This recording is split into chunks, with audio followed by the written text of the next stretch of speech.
Hello Soul Seeker, how are you today? I'm fine, thank you, and how are you? Semua dalam keadaan tetap semangat, tetap bersukacita, tetap panas membara untuk melayani Tuhan. Hari ini Jakarta sangat dingin. Aku merasakan cukup dingin lagi di studio karena studio terlalu banyak AC, sehingga aku terlalu dingin di dalam ruangan ini. Tetapi semoga tidak dingin hatiku. Hatiku tetap panas membara mencintai Yesus. Soul Seeker, secara umum kita pada era atau zaman ini yang juga sering disebut sebagai era Society 5.0 yang ditandai dengan perkembangan teknologi yang pesat dan fokus pada integrasi teknologi dalam kehidupan manusia untuk sebuah kesejahteraan bersama. Ini adalah konsep yang muncul dari Jepang yang menggambarkan masyarakat yang terintegrasi dengan teknologi canggih seperti kecerdasan buatan, Internet of Things, dan data besar untuk meningkatkan kualitas hidup manusia. Society 5.0 menekankan pada keseimbangan antara kemajuan teknologi dan kesejahteraan manusia, berbeda dengan hanya fokus pada otomatisasi. Otomatisasi adalah penggunaan teknologi, sistem atau proses untuk menjalankan tugas-tugas yang sebelumnya dilakukan oleh manusia dengan tujuan mengurangi atau menghilangkan intervensi manusia. Makanya sering kita melihat di mana otomatisasi sistem parkir di mal-mal semakin umum, terutama dengan penggunaan tiket barcode atau QR code dan sistem manless atau tanpa operator. Sistem ini bertujuan untuk meningkatkan efisiensi, mengurangi antrian, dan meminimalkan potensi kesalahan manusia dalam pengelolaan parkir. Maka sering toh kita lihat di halaman parkir di mana ketika kita mau bayar retribusi sudah tidak ada lagi manusianya, tetapi semuanya menggunakan tiket barcode atau QR code. Tetapi di era Society 5.0 ini aku menyoroti tentang a wedding commitment ceremony. Upacara komitmen pernikahan adalah pernyataan cinta dan komitmen publik antara dua orang yang seringkali mencakup mengucapkan janji pernikahan dan pertukaran cincin, tetapi tidak mengikat secara hukum. Berbeda dengan pernikahan tradisional, upacara ini tidak menghasilkan pernikahan yang diakui secara hukum. Artinya tidak ada surat nikah atau dokumen resmi yang terlibat. A non-legally binding celebration of love and partnership dapat diadakan di mana saja dengan kebebasan penuh atas sumpah, struktur, dan gaya ideal untuk pasangan yang tidak menginginkan pernikahan resmi atau yang ingin merayakan momen penting dengan cara yang unik. Dalam ritual ini, dua orang menyatakan cinta mereka dan bersumpah untuk menghabiskan sisa hidup mereka secara bersama.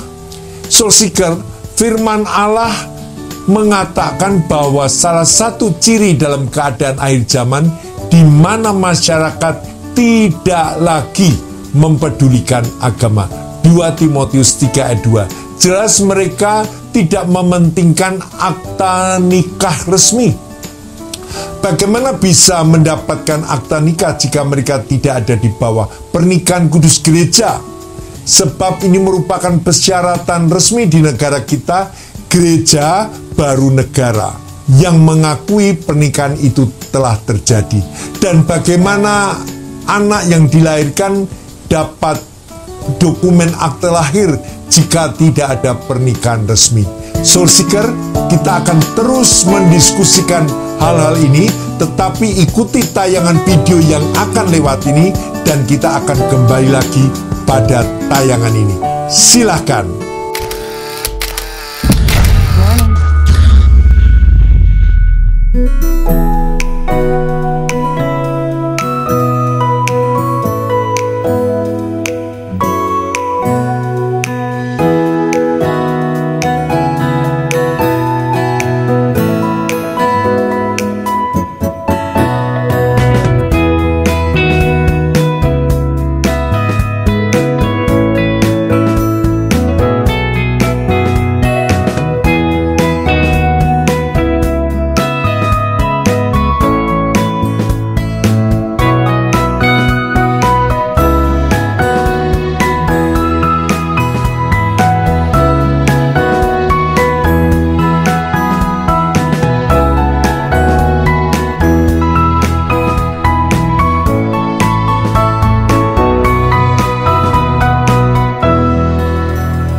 Pendekatan tema ini dapat menjadi sesuatu yang baru, yang segar, yang fresh from the oven.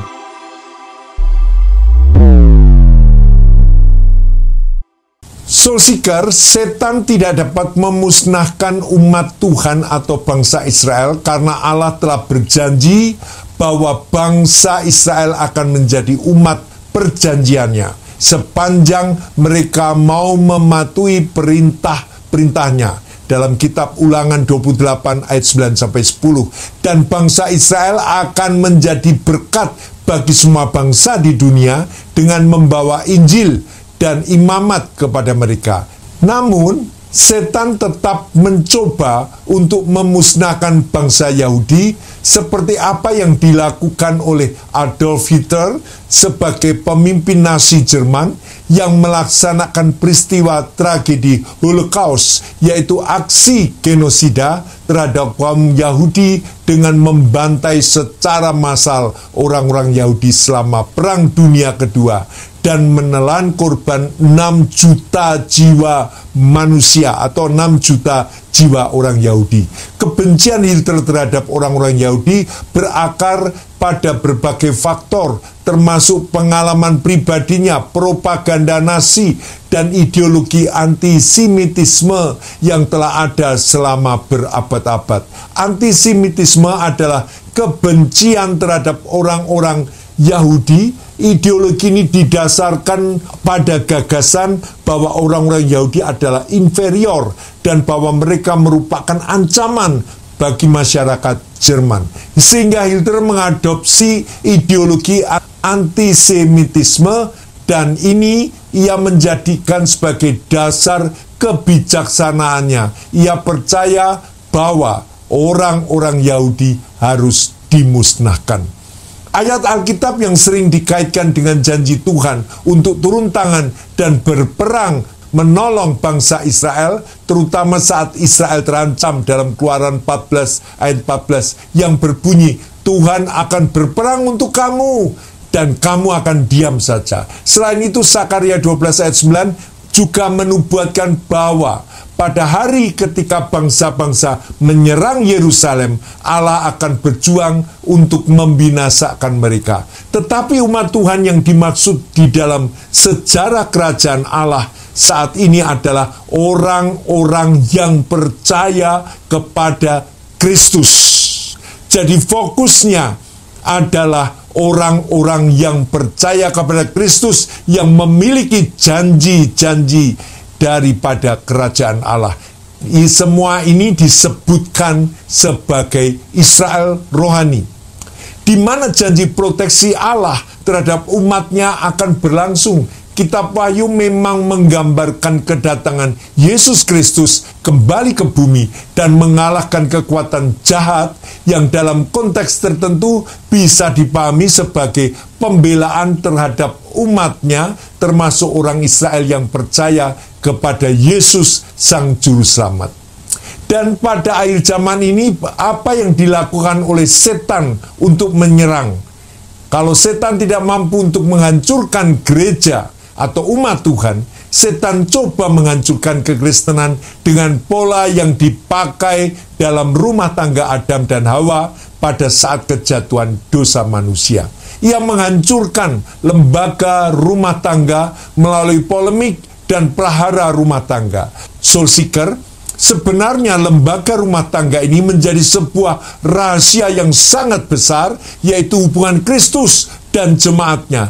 Karena suami adalah kepala istri, sama seperti Kristus adalah kepala jemaat. Dialah yang menyelamatkan tubuh. Karena itu sebagaimana jemaat tunduk kepada Kristus, demikian jugalah istri kepada suami dalam segala sesuatu. Hai suami, kasihilah istrimu sebagaimana Kristus telah mengasihi jemaat dan telah menyerahkan dirinya baginya. Mengapa Yesus tiba-tiba saja menggambarkan hubungan suami istri sebagai gambaran hubungan Kristus dan jemaatnya? Mengapa? Karena Yesus tahu bahwa meletakkan dasar rumah tangga dengan sebuah kasih dan pengorbanan. Kristus telah mengasihi jemaat dan telah menyerahkan nyawanya baginya. Hal ini sama artinya terhadap suami yang harus mengasihi istri dan rela mati bagi istri. Amin. Suami-suami, juga istri tunduk terhadap suami sebagaimana jemaat tunduk kepada Kristus. Amin. Istri-istri, ini sebuah rahasia yang sangat besar sebagai benteng perlindungan rumah tangga terhadap serangan-serangan setan. Jadi tentang uraian di atas tentang a wedding commitment ceremony adalah salah dalam pandangan kekristenan. Rumah tangga sebagai rumah keselamatan. Kisah Rasul 16 ayat 31 saya akan bacakan, di mana percayalah kepada Tuhan Yesus Kristus dan engkau akan selamat, engkau dan seisi rumahmu akan selamat. Ayat ini seringkali menjadi dasar bagi keyakinan kita bahwa jika satu anggota keluarga percaya kepada Yesus, maka seluruh anggota keluarga juga akan diselamatkan. Betulkah itu? Apakah itu seperti bim salah bim, abrakadabra, tiba-tiba saja satu orang selamat, seluruh keluarga selamat? Tidak demikian. Tidak demikian. Namun pemahaman yang lebih mendalam diperlukan untuk menghindari kesalahpahaman. Supaya kita mempunyai suatu pengertian yang benar tentang apa yang diajarkan Alkitab mengenai keselamatan rumah tangga kita. Di mana harus dimulai mempelajari apa kata Alkitab mengenai keselamatan secara umum dan pemilihan secara khusus. Kita memulainya dengan mengetahui bahwa hanya ada satu jalan untuk selamat, yaitu melalui iman di dalam Yesus Kristus. Matius 7 ayat 13-14, Yohanes 6 ayat 67-68, Fatsal 14 ayat 6, Kisah Rasul 4 ayat 12, dan Efesus 2 ayat 8. Kita juga tahu bahwa perintah untuk percaya diutarakan kepada individu dan tindakan percaya adalah tindakan pribadi. Amin. Tindakan pribadi. Pengertian konsep ini penting supaya kita mencapai pengertian yang benar tentang keselamatan rumah tangga, di mana kita berfokus pada keselamatan hanya datang melalui seorang pribadi yang mempercayai Kristus. Jadi saudara jangan salah memahami tentang satu diselamatkan, maka seluruh isi rumahnya diselamatkan. Tidak. Artinya bahwa keselamatan hanya datang melalui seseorang pribadi yang mempercayai Kristus. Jadi tidak borongan, tidak lalu satu orang seluruh keluarga dijamin selamat, tidak. Dan bukannya seorang ayah dapat beriman demi putra-putrinya, atau satu anggota keluarga dapat percaya sehingga menjamin ke semua anggota keluarganya juga akan percaya. Sebaliknya, Yesus sendiri memberitahukan bahwa Injil akan seringkali memisahkan keluarga. Lihat ini, Injil bahkan bisa memisahkan keluarga. Sebagai contoh dalam Matius 10 ayat 34-36, Yesus berkata, "Jangan kamu menyangka bahwa aku datang untuk membawa damai di atas bumi. Aku datang bukan untuk membawa damai, melainkan pedang. Sebab aku datang untuk memisahkan orang dari ayahnya, anak perempuan dari ibunya, menantu perempuan dari ibu mertuanya, dan musuh orang ialah orang-orang seisi rumahnya. Lagi pula, jika kita mengerti apa yang diajarkan Alkitab mengenai pemilihan, kita mengerti bahwa Allah memilih individu untuk diselamatkan dan hanya yang dipilih saja yang selamat. Yohanes 6 ayat 44-65. Ini mengidentifikasi bahwa pemilihan keselamatan tidak berbentuk badan korporat yang menyeluruh, melainkan kepada pribadi-pribadi saja. Allah memilih individu untuk diselamatkan, Roma 9 ayat 6-18, dan mereka yang dipilih akan percaya dan diselamatkan. Kisah Para Rasul 13 ayat 48. Jadi, jika keselamatan adalah tindakan pribadi, bagaimana kita dapat mengerti bagian-bagian Alkitab yang seolah-olah menyiratkan janji keselamatan seluruh rumah tangganya? Bagaimana kita dapat menemukan kebutuhan iman individu dengan janji seperti Kisah Rasul 11 ayat 14 yang mengatakan, yang mengindikasi janji yang diberi kepada Cornelius bahwa rumah tangganya akan diselamatkan. Pertama, seperti semua bagian firman penting untuk dimengerti tujuan dan jenis kitab yang mengandung rekaman peristiwa ini. Dalam kasus ini, ayat yang ditemukan adalah dalam kitab Kisah Para Rasul yang merupakan naratif bersejarah mengenai peristiwa aktual yang terjadi. Ini penting diketahui karena Allah berjanji kepada Cornelius bahwa seluruh keluarganya akan selamat. Bukan berarti bahwa prinsip yang sama berlaku bagi setiap rumah tangga sepanjang sejarah. Dalam kata lain, ialah janji kepada seorang khusus pada waktu spesifik. Kita harus waspada dalam menafsirkan janji-janji Allah antara yang sifatnya global atau individu saja. Karena penempatannya dalam sejarah juga harus dipertimbangkan pula. Kita perlu mengamati cara di mana Allah menggenapi janjinya kepada Cornelius. Jika kita membaca Kisah Rasul 10 ayat 33, kita melihat bahwa Cornelius dan rumah tangganya berkumpul. Ingat, kita melihat bahwa Cornelius dan rumah tangganya berkumpul untuk mendengarkan apa yang ditugaskan Allah kepada Petrus. Dalam kata lain, mereka berkumpul dalam suatu tempat dan posisi mendengarkan Injil yang merupakan kekuatan Allah yang menyelamatkan setiap orang yang percaya. Roma 1 ayat 16. Ketika mendengar Injil yang disampaikan Petrus, semua dalam rumah tangga Cornelius menjadi percaya dan dibaptis. Kisah Para Rasul 11 ayat 15-18. Jadi, walaupun Allah menjanjikan kepada Cornelius bahwa rumah tangganya akan diselamatkan, cara mereka diselamatkan masih sesuai dengan rancangan keselamatan Allah secara umum, yaitu melalui pendengaran daripada Injil yang dikhotbahkan.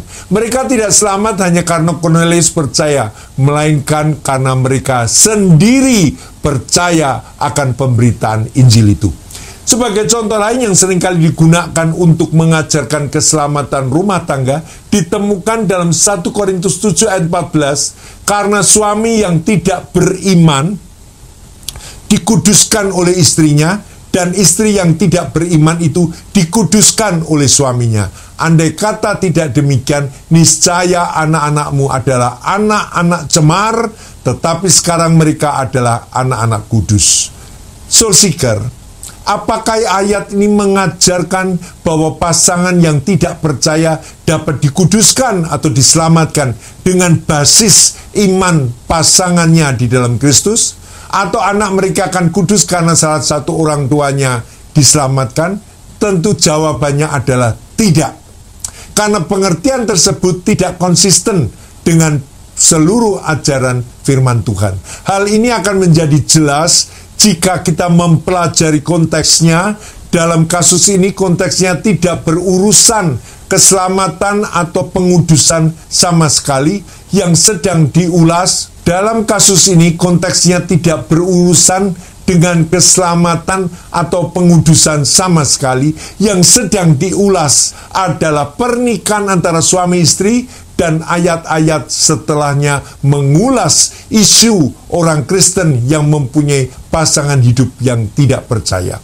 Jadi intinya bukan kalau istrinya percaya, suaminya tidak percaya, nanti suaminya ikut dikuduskan, lalu dia ikut selamat. Tidak. Setiap keselamatan itu adalah secara individu, secara pribadi. Jadi berharap istrinya yang sudah diselamatkan dapat mengajarkan kebenaran Injil kepada suaminya. Begitu pula sebaliknya. Paulus mengajarkan bahwa orang Kristen tidak boleh menjadi pasangan yang tidak seimbang. Ya kan? Dalam pernikahan mereka, di mana orang yang tidak percaya bukan menjadi pilihan. Dalam bagian ini menjelaskan bahwa jika seorang sudah menikah dengan orang yang tidak percaya, maka mereka harus melanjutkan pernikahan selama orang yang tidak percaya itu menyetujui keselamatan itu. Ini kan tidak mudah, soul seeker. Alasan hal ini diperbolehkan karena hubungan pernikahan tersebut telah dikuduskan berdasarkan iman pasangan yang percaya. Sehingga anak keturunan dari hasil pernikahan tersebut adanya sah dalam pandangan Allah, walaupun orang Kristen tidak diperbolehkan menjadi pasangan yang tidak seimbang dengan orang yang sesat. Sekali lagi penting untuk diingatkan bahwa janji ini diberikan kepada seseorang secara khusus dan dalam konteks yang spesifik, akan tetapi lain dengan janji kepada Cornelius. Janji ini mengandung pengertian yang global dan mengarungi waktu dan konteks global pula. Janji ini bukan merupakan janji keselamatan rumah tangga, melainkan janji yang sejalur dengan setiap ayat Alkitab yang berbicara tentang keselamatan. Ialah janji bahwa jika Anda percaya kepada Yesus, Anda akan diselamatkan. Jadi jika kita mempelajari konteks bagian ayat ini, kita melihat bahwa keselamatan itu datang melalui pendengaran akan firman Allah dan memberi respon secara iman. Kisah Para Rasul 16 ayat 32. Sekali lagi, yang diajarkan ini konsisten dengan ayat Alkitab mengenai keselamatan. Secara pribadi orang mendengar Injil dan merespon dengan iman akan diselamatkan. Seperti kepala penjara yang dimana diselamatkan, lalu anggota keluarga dari kepala sipir penjara itu, lalu keluarga dari kepala penjara itu tidak langsung diselamatkan karena mereka anggota keluarga sipir penjara itu. Sebaliknya, mereka diselamatkan karena mereka mendengar pesan Injil, mempercayai pesan Injil, dan meresponinya dengan iman. Soul seeker, aku bertemu dengan sebuah keluarga yang dia sangat bangga mengatakan, keluargaku memiliki agama Pancasila. Maksudnya, di anggota keluarganya agamanya macam-macam. Dia katakan ini keluarga yang toleran. Soul seeker, aku hanya mau mengatakan, seorang yang menerima Kristus, dia akan menyelamatkan seluruh keluarganya. Di situ dia harus membicarakan Injil. Dia harus membicarakan Injil supaya mereka tidak bangga dengan toleransi agama. Mereka harus mengerti benar arti Injil itu, karena Yesus datang mati untuk menebus dosa manusia, dan tidak ada darah yang layak selain darah Yesus yang ditentukan oleh Bapa di surga untuk menggantikan kematian kita yang kekal. Jadi orang yang percaya kepada Yesus, dia diselamatkan secara hidupnya, baik sekarang ini maupun yang akan datang. Jadi soul seeker, keselamatan itu adalah pribadi. Soul seeker, aku mempunyai seorang kakek di mana kakak sulungku menceritakan jika kakekku yang pertama tidak percaya kepada Yesus, akhirnya percaya karena apa yang aku lakukan ketika aku kecil. Di mana Kakakku menceritakan, Daud, waktu kamu kecil kamu tuh jongkok depan kakek, lalu kamu menceritakan dengan gambar-gambar sekolah minggu tentang keselamatan. Dan akhirnya kakekmu itu percaya dan dibaptis. Soul Seeker, sebenarnya apakah sesuatu yang sulit memberitakan Injil? Ketika saya kecil pun Allah memakai kekuatan pemberitaan Injil dari seorang anak kecil untuk memberitakan Injil kepada seorang kakek yang tidak mengenal sama sekali Injil. Dan akhirnya percaya. Jadi Soul Seeker, ada salah satu pelajar Yunani bernama A.T. Robertson menulis dalam bukunya Gambaran Firman dari Perjanjian Baru, Word Pictures of the New Testament, mengenai 1 Korintus 7 ayat 14, di mana Paulus tentunya tidak berkata bahwa suami yang tidak percaya diselamatkan oleh iman istri yang percaya. Dengan jelas artinya adalah hubungan pernikahan tersebut dikuduskan sehingga percayaan tidak terjadi. Jika seorang suami atau istri adalah orang percaya dan pasangan satunya setuju untuk tetap menikah, maka pernikahan tersebut adalah kudus dan tidak perlu diceraikan.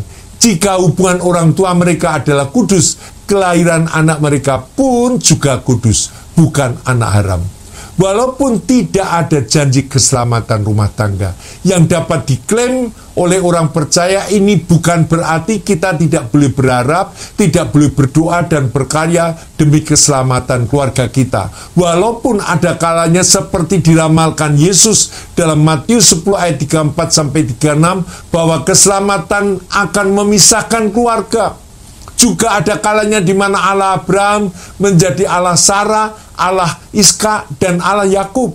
Bisa turun-temurun mereka mempercayai Allah. Sebagaimana ini juga dikatakan Charles Spurgeon, walaupun anugerah keselamatan tidak diwariskan secara lahiriah di dalam darah keturunan, dan kelahiran baru bukanlah melalui darah keturunan atau kelahiran jasmani, tetapi sering terjadi, saya berkata hampir selalu terjadi, bahwa Allah melalui salah satu anggota keluarga menarik yang lain kepadanya. Allah memanggil seorang pribadi dan menggunakan pribadinya menjadi pemikat rohani bagi keluarganya, sehingga keluarganya terjangkau oleh Injil. Allah tidak hanya menetapkan atau memilih individu kepada keselamatan itu, tetapi Tuhan juga menetapkan cara mereka akan diselamatkan, yang adalah melalui pendengaran, pemberian respon dalam iman terhadap respon terhadap pesan Injil. Sebagaimana dikomunikasikan oleh Spurgeon, ini seringkali melibatkan seseorang anggota keluarga, di mana Allah menyelamatkan satu orang dan menggunakan mereka supaya orang lain dalam keluarga juga akan mendengar firman Allah, percaya dan diselamatkan. Pertanyaannya, mengapa banyak orang yang anggota keluarganya sudah ada yang bertobat, tetapi seluruh anggotanya belum diselamatkan? Mungkin karena malas untuk memberitakan Injil, mungkin karena takut untuk memberitakan Injil. Mereka hanya kata yang penting fine, tetapi mereka tidak fine pada akhir hidupnya. Soul Seeker, engkau harus memberitakan Injil dalam keluargamu. Jangan kau mengatakan, biarlah mereka nanti, kebenaran mereka akan tahu. Kebenaran tidak datang seperti itu. Kebenaran memakai dirimu untuk memberitakan Injil. Amin. Meskipun banyak sekali tantangan di masa kini, orang tua tidak boleh menyerahkan pada kenyataan yang ada. Sekalipun kita tidak punya kekuatan untuk membendung pengaruh media luar dan pergaulan anak, bukan berarti kita harus menyerah kalah. Justru orang tua harus semakin meningkatkan intensitas doanya dan berusaha sebaik mungkin dalam menjalankan peran sebagai pendidik dan membangun iman anak. Didiklah orang muda menurut jalan yang patut baginya, maka pada masa tuanya ia tidak akan menyimpang daripada jalan itu. Amsal 22 ayat 6. Anak menjadi baik atau tidak baik sangat tergantung dari upaya orang tua dalam menanamkan nilai-nilai firman Tuhan dalam diri anak itu. Keluarga juga akan dihadirkan Allah agar tidak hanya memikirkan kepentingan keluarga itu sendiri, tetapi agar dipakai menjadi saluran berkat dan memancarkan kasih Allah bagi banyak orang di seluruh dunia. Misalnya satu keluarga mau menyediakan waktu untuk mendoakan orang lain, atau mendukung departemen misi dalam gereja, atau lembaga misi yang lain, dengan dana, pikiran, dan tenaga, atau membuka lebar-lebar pintu rumahnya untuk siapa saja yang sedang berkeluh kesah, dan dia memberitakan Injil pada orang-orang yang susah.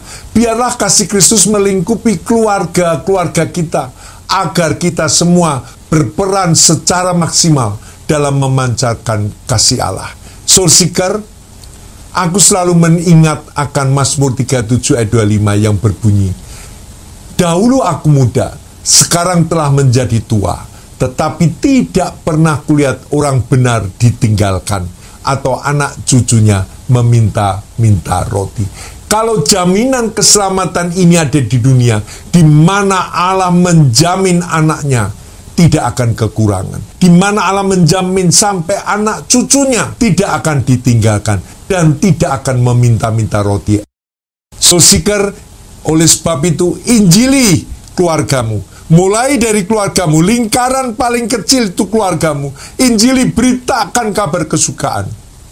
Aku sudah melakukannya kepada keluargaku, dan masih terus melakukan kepada keluargaku, sampai aku selesai di dalam pekerjaanku di dunia ini.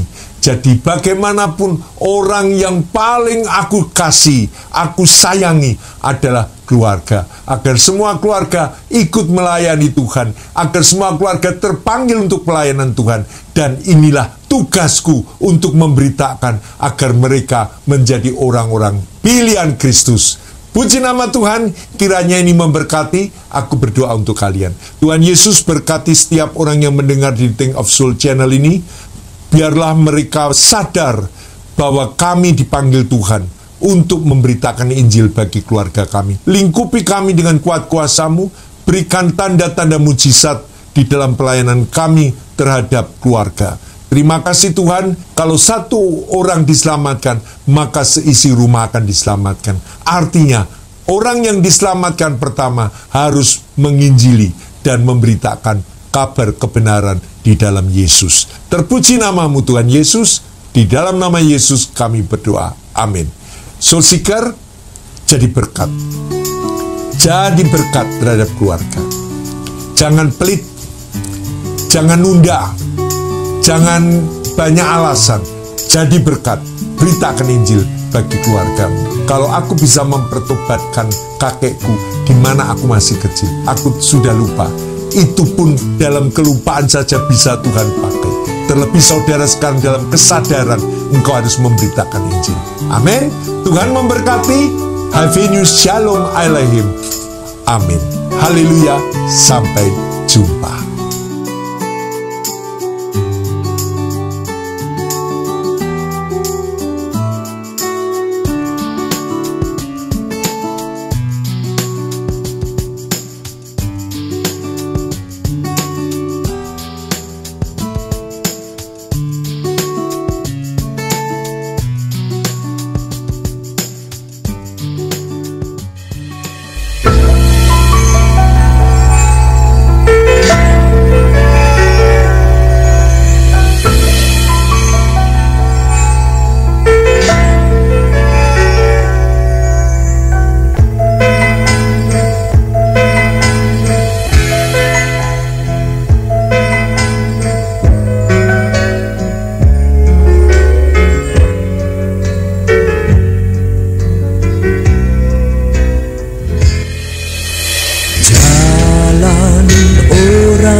Bertambah-tambah sempurna,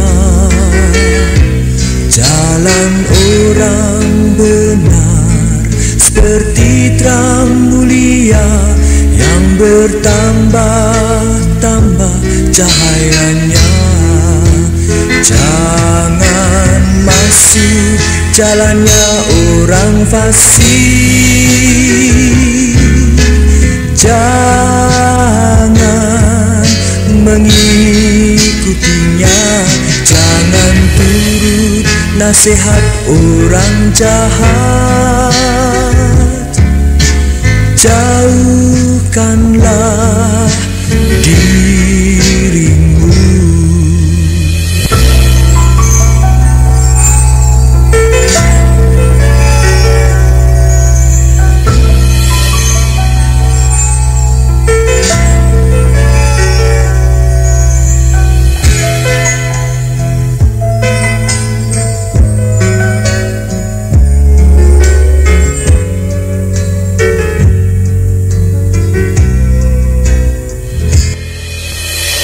Hidup orang yang benar, Tuhan kuatnya, yang bertambah-tambah kuasanya.